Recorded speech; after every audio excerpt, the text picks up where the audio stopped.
Bread has been eaten for over 14,000 years. It is daily food across France, Italy, and the Mediterranean, where life expectancies are some of the highest on the planet. Yet scroll Indian social media for 10 minutes and you will be told that bread is poison. Something does not add up. Today we figure out what. So, what is bread really? At its simplest, it is four things: flour, water, salt, and something to make it rise. That is it. And it is old, far older than most people think. In 2018, archaeologists in Jordan found the charred crumbs of flatbread that were over 14,000 years old. People were baking bread before they had even started farming. Bread did not begin in a factory, it began at a fire with wild grain and human hands. But here is the part that surprises most Indians. Bread is not originally ours. For most of our history, the North ate roti and the South ate rice. We had no real tradition of baking with yeast. Soft, fluffy bread arrived with the Portuguese. When they settled on our western coast in the 1500s, they wanted the leavened bread of home, partly for their church. Yeast was hard to find in Goa, so local bakers used toddy, the fermented sap of the palm tree, to make the dough rise. That is how Goan bread was born. The Portuguese even gave us the name. Pav comes from the Portuguese word for bread. Goan bakers later carried their craft to Bombay, and there a foreign loaf became the heart of our street food. Vada pav, pav bhaji. A bread that was once foreign is now as Indian as chai. But beyond cultural tradition, what does the science say about its impact on our health? Let us start with what the research actually says. In 2016, a major analysis published in the British Medical Journal pooled data from over 700,000 people. It found that those who ate the most whole grains had about a 20% lower risk of dying early from any cause and an even larger drop in deaths from heart disease. And the more whole grain they ate, the bigger the benefit. That is not a small finding.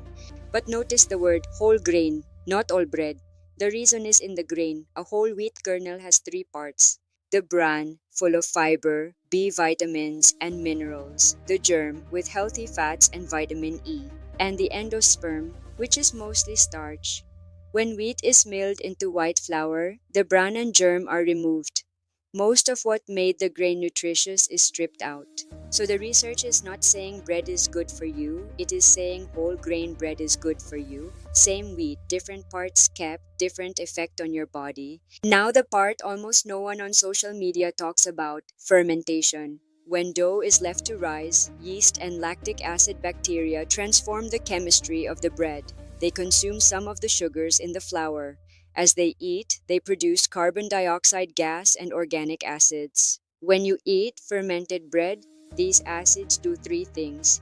First, they slow how quickly the bread leaves your stomach, so starch enters your bloodstream gradually instead of all at once. Second, they partially block an enzyme called alpha amylase, the enzyme that breaks starch into glucose. With it partly blocked, starch is digested more slowly. Third, long fermentation turns some of the starch into resistant starch, which your small intestine cannot fully break down.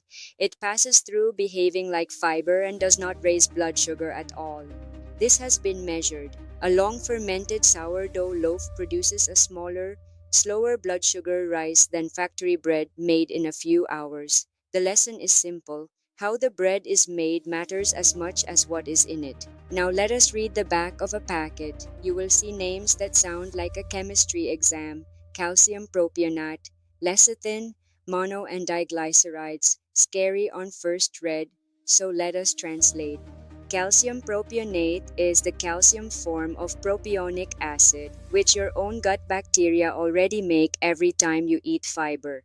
Its job is to stop mold. It's classed as safe by European and Indian agencies. Lecithin comes from soybeans or sunflower seeds. It helps water and oil mix, which keeps bread soft. Mono and diglycerides hold moisture. These are tools to solve mold, dryness, and short shelf life. But here is where it gets serious. In 2016, the Center for Science and Environment tested 38 popular bread brands in India. 84% of them carried traces of potassium bromate or potassium iodate. Potassium bromate is a chemical that the World Health Organization's Cancer Research Agency classes as possibly cancer-causing. Within weeks, the food regulator removed potassium bromate from its list of permitted additives, which made its use in bread illegal.